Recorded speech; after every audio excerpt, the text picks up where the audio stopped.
I had just got out of the shower and was getting dressed when a colleague called my home phone. "Are you watching TV? A plane just crashed into the World Trade Center in New York. Turn on CNN, he instructed. I switched on the television in my bedroom and watched as I continued dressing. Within minutes, the second plane hit the South Tower, and suddenly what had seemed to be an aviation disaster turned into a terrorist attack. I headed off to work, and as I was loading my camera gear into the trunk of my car, my cell phone rang. It was Barry Gray, our photo editor at the time. He wanted me to come to the office immediately to pick up reporter David Johnston and head to New York. I said I'd be there as soon as I could pack a bag with enough stuff for a week or so, and Barry said no, come right away. There was talk that the United States was going to close the border, and we wanted to get across as soon as possible.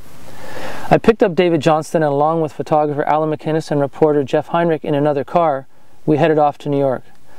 While we were driving, an editorial assistant at the office was arranging hotel rooms for us. She had been told to get us something as close to the Twin Towers as possible.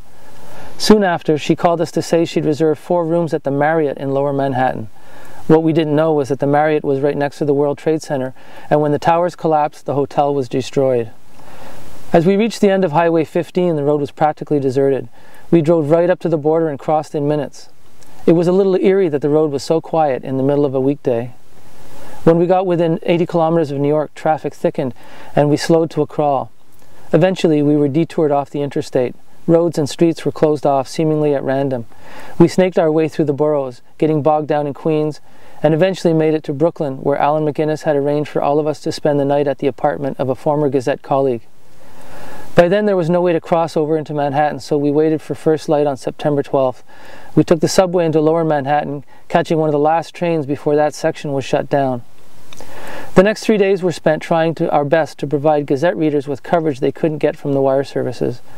Near the police lines one morning, I saw a group of construction workers coming down West Broadway. As they got closer, I was able to notice their flat-soled construction boots and identified them as ironworkers. "Anybody here from Kahnawake?" I asked. "Yeah," came the response from 2 of them. And there was our story, Chester Goodleaf and Roy Phillips, and the work they did aiding the search for bodies in the wreckage of the World Trade Center.